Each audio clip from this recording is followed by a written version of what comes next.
Hello! He's live! Oh, sorry, I'm 2 minutes late. If anybody who's watching properly live, but that's okay. We're all relaxed. Slow down a little bit today. That's what I need to do. Slow down. For some reason, I've managed to get my cameras all over the place.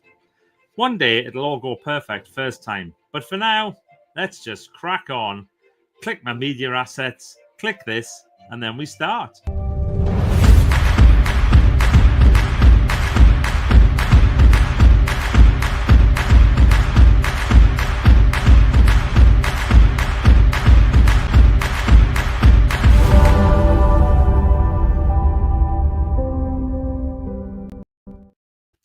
Oh, flippin' heck, man. Let's try this again. 3. It's the start of the week. Grab your coffee cups. It's Magic Monday night. What to do when it hits the fan? That's the message today. It's hit the fan. It has hit the fan. Yes, the oh look, you see, I've put this too. Oh, I've done that too high, haven't I? Is that better now?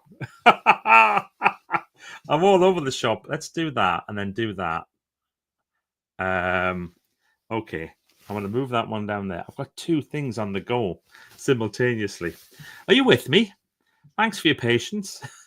So, yeah, it's hit the fan last week.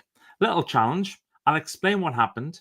Some of you already know because you'll have had an email about it. If you're one of those people who was kind enough to pre-order See Smile Say Hello, new book, then you will have had the letter explaining why the SH1T has hit the fan. It's a brilliant one. You couldn't make it up if you tried. So basically, what has happened is our printer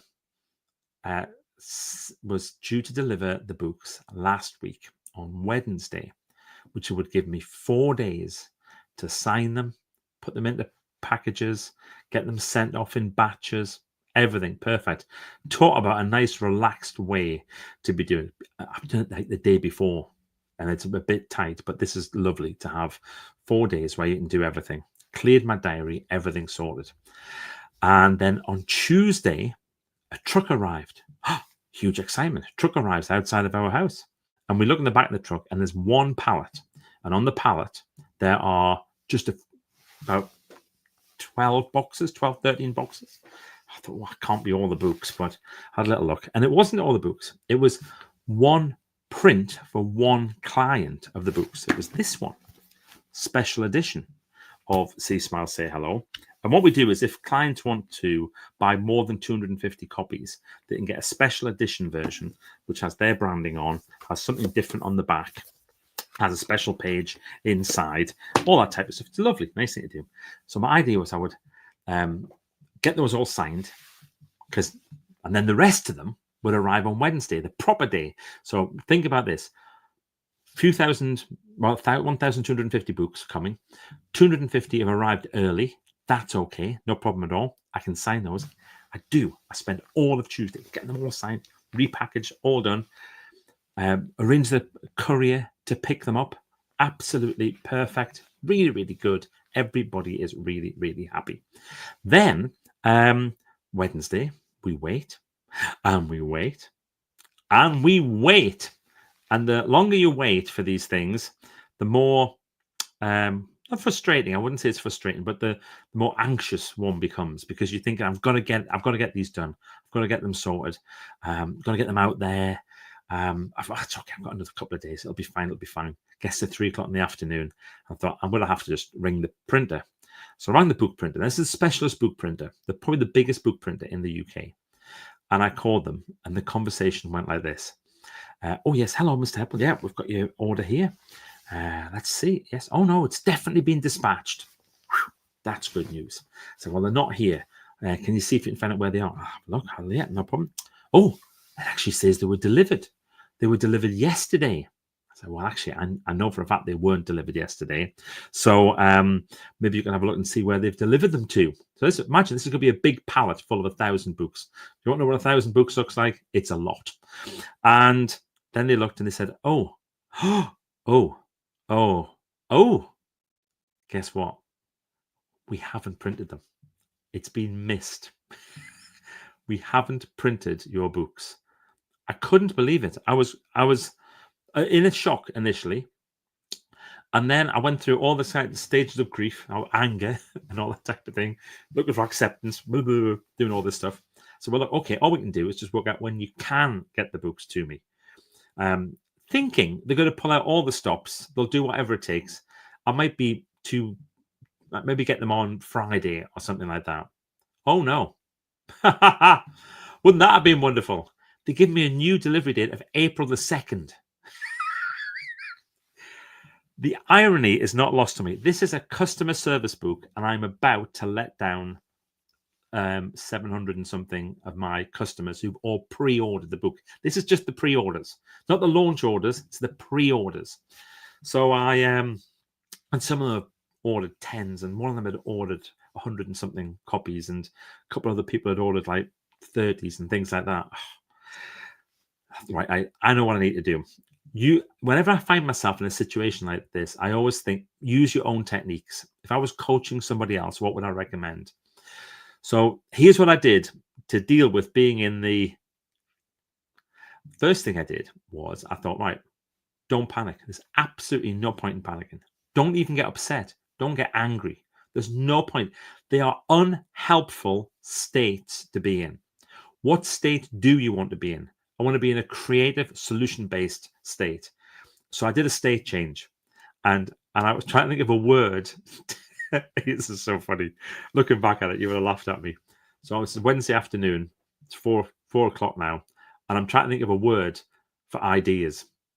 And the word I came up with was ideas.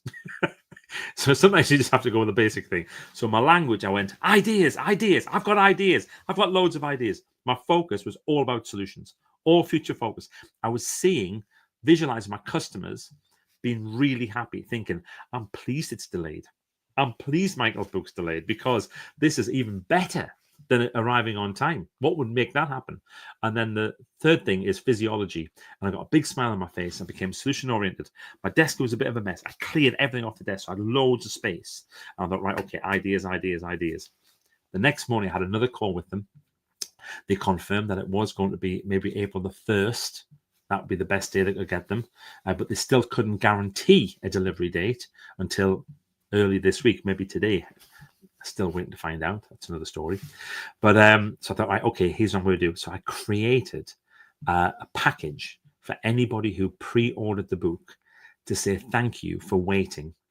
And I put 3 things in this package. So number one was what I thought I knew it was a brilliant email, a really, really well-tailored email, taking absolute ownership and responsibility. I didn't blame the printer. Didn't say that anything at all was wrong with them. I just explained that something had happened. There was a bit of a technical challenge and they'd forgotten to do it. That was it.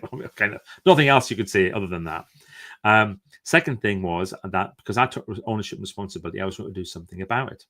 Now, I interviewed Tom Kerridge a little while ago. And I interviewed him for Team 17, but also interviewed him for the book, for See, Smile, Say Hello. And I've got that on video. So I did a quick edit on the video. And I said, everybody, you can get a copy of this interview, which was previously exclusive for another group. You can have a copy of it. It's really good. And I rewatched it. It's fab, absolutely fab. Tom talking about hospitality and about how to create hospitality, the difference between service and hospitality, all that type of stuff. It was really, really brilliant. About recruiting people, magic stuff. And then the third thing was, if you had bought 10 copies of the book as a pre-order, you would be given a place on a special launch event, which I was supposed to do next week. It's now going to be the week after next.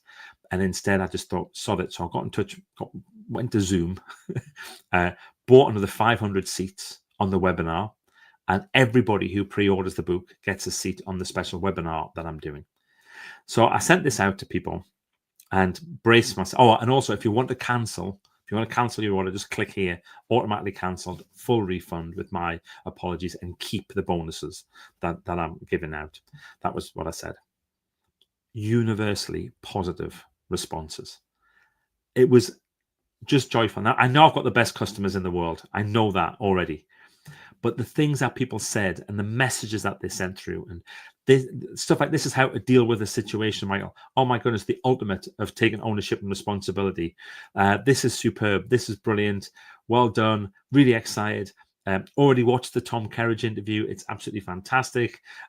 Literally, some people say, I'm pleased it's delayed so we can get these extra goodies. And I thought, yeah, that's it. Communicate. So the irony of writing a book called See, Smile, Say Hello, which is a customer service book, and not be able to send it out because of customer service is not lost on me. It's not lost on me for a second. But I am going to get them out very, very soon. As soon as they arrive here, out they go. Out they go. Should we see who's here? So first of all, Matthew Bird from the Land of Smiles. Matthew Bird is the person who typeset this particular book. See inside? See how beautiful this all looks? This is Matt's work. Easy read, beautifully designed. That's all Matt Bird. All that stuff in there. If you want Matt to typeset your book, to get it typeset and print ready, get in touch with him. Say Michael sent you. He is superb. Thank you, Matt. Often that thing where I've made a thumbs up appear. I don't know how that happens. Donna Clark's here. First time catching you live in months. Hello, Donna. How lovely to see you. Dean Coulson, I was talking about you today. I have just recorded it's doing that thing with the thumbs up again. Why does it do that? I was doing that thing with what was I doing? I was doing a podcast recording this morning, and we talked about you because we were talking about cold water immersion. And now I've been doing 2 months now. I've done cold showers every day, and he is my inspiration. Dean is my inspiration for this because he goes in the sea every day, and I've been doing cold showers every day. And here's the interesting thing. And what we talked about was I still don't want to do it, even though I know it's going to be great. Last week we went to stay with our best friends, and they've got one of the cold water plunge pools, and it was 6.5 degrees, I think, 6.5 or 7 degrees, and I managed 2 minutes in there. And then I was thinking about you all the time, Dean, when I was doing it. And then the next day I thought I'm going to do 3 minutes. Too much. I got right up to the 2 minutes. My brain just went, no, get out. So I did. Anyway, Fiona's here. Hello from sunny Salford. How nice to see you, Fiona. And Alison's here. Hi, Michael. Happy Monday. Happy Monday to you, Alison, too. David is here. I agree with those who responded. It was a great email. And yes, I think the book will be even better as a result of the delay. April the 1st seems apt. Thanks for that, David. I know when they said April the 1st, what do you do? And Dean is back here saying he loves it. Of course he loves it. Definitely. Is anybody on the Instagram who's here? Yeah, there's loads of people on the Instagram. I'm going to find a way to link Instagram with this as well, so I can do the two broadcasts simultaneously rather than having my phone there and a camera up there. Because whenever I watch these back, at one point when I'm looking at that camera, the Instagram people kind of go, what's he looking at over there? And when I'm looking straight like this, the people who are on Facebook and on LinkedIn and YouTube, they always think that I'm looking at something down at the bottom of the screen. I should just kind of stare blankly in the middle. Does that look terrible for everybody? I don't know. Right. Anyway, thank you very much, everybody, for tuning in today. And yeah, what to do when it hits the fan. If I was just to break this down to some points. Number one, take ownership and responsibility. Absolutely most important thing. Secondly, communicate. Tell people what has gone wrong and why it's gone wrong. Number three, offer something else instead. Give people a reason to think that this problem is actually a really great problem because I'm getting something even better. Number four, talk about it. Manage your own state. Tell people what's happening. Feel good about it yourself. Keep communicating. The communication is the key thing there. Number five, it'll be all right. It is always all right. This time next week, I'll be laughing about it. Maybe. This time next year, I'll be definitely laughing about it. It'll become a story. It'll be a signature story in my keynotes about customer service. No, it can't be that because that'll be me talking about how good I am. Can't do that. But anyway, it'll be something for something else for another day. Right, I'm going. Thank you, everybody. Be brilliant. Bye. I have to switch off this week. Last week, I didn't switch off.